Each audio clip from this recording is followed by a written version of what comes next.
Commençons ce module par quelques rappels sur le bilan et le compte de résultat. Le bilan est constitué de deux grandes masses, l'actif et le passif de même montant. Les emplois qui figurent à l'actif sont égaux aux ressources qui figurent au passif. Le compte de résultat, quant à lui, fait apparaître les charges et les produits qui ont été enregistrés au cours de la période. Il regroupe toutes les opérations qui ont enrichi, produit ou appauvri, charge, l'entreprise. Il est très important de remarquer qu'à l'instant T, les charges ne sont pas nécessairement des décaissements, ni les produits des encaissements. Le moment correspondant à l'enregistrement des produits et des charges lors de l'émission ou de la réception des factures n'est pas généralement le même que le moment du paiement. La différence entre les charges et les produits, autrement dit le solde du compte de résultat, est le résultat de l'entreprise, qui peut être un bénéfice ou une perte. Si le résultat est positif, c'est une ressource qui se retrouve dans les capitaux propres passifs.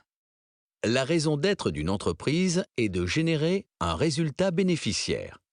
Cela commence par la vente de produits ou de services à un prix supérieur à leur coût d'achat pour les entreprises de négoce ou à leur coût de production pour les entreprises industrielles ou de services.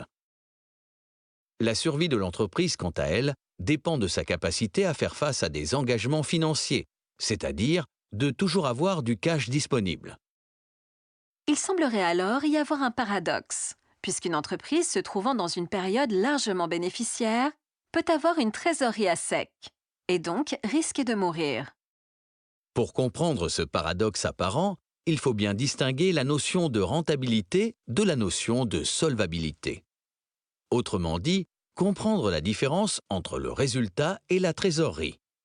La rentabilité vient d'un résultat positif, alors que la solvabilité vient d'une trésorerie positive. Résultat et trésorerie ne sont pas synonymes. Le résultat est la mesure de la performance de l'entreprise. L'entreprise fait du bénéfice lorsque la valeur de ce qu'elle a produit est supérieure au coût de ce qu'elle a consommé pour le produire, et inversement lorsqu'il s'agit de pertes. La trésorerie, quant à elle, n'est pas un indicateur de performance. Elle n'est qu'un fluide, mais un fluide indispensable à la survie de l'entreprise, aussi indispensable que l'essence dans le moteur d'une voiture.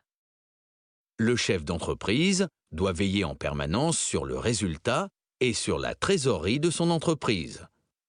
Son rôle est de concilier son objectif de rentabilité avec son souci de solvabilité. Les affaires prospèrent pour l'entreprise Bacal. Laurent et ses associés décident d'acheter une machine pour accroître le rendement de production. Cet achat enrichit-il l'entreprise? Une entreprise dispose au 1er janvier d'une trésorerie de 2 500 €. Elle achète comptant pour 3 500 € de marchandises qu'elle revend 5 000 € au comptant. Elle achète également au comptant un terrain pour 4 500 €. Nous allons regarder de plus près les conséquences de ces opérations. Au compte de résultat, l'activité de l'entreprise a dégagé un bénéfice de 1 500 €, valeur obtenue par différence entre 5 000, valeur de revente des marchandises, et 3 500, valeur d'achat des marchandises. Au bilan, la trésorerie a vu son montant diminuer au total de 3 000 €, montant obtenu par différence entre la valeur du bénéfice, plus 1 500, et celle du terrain, moins 4 500. D'où un découvert de 500 €, obtenu par différence entre 2 500, valeur de la trésorerie initiale, et 3 000, variation de trésorerie de la période. La structure du bilan, en particulier de l'actif, s'est trouvée modifiée. D'une part par les opérations liées à l'exploitation au compte de résultat, vente moins achat, et d'autre part par l'acquisition d'un terrain au bilan. D'où un résultat de la période valant plus 1 500, une trésorerie initiale de plus 2 500, une acquisition de terrain de moins 4 500 et une trésorerie finale de moins 500. L'entreprise doit donc, dans ce contexte, trouver des ressources nouvelles sous forme d'emprunts ou découverts pour financer son terrain. À votre avis, quelle est l'incidence d'une augmentation du crédit fournisseur sur la trésorerie?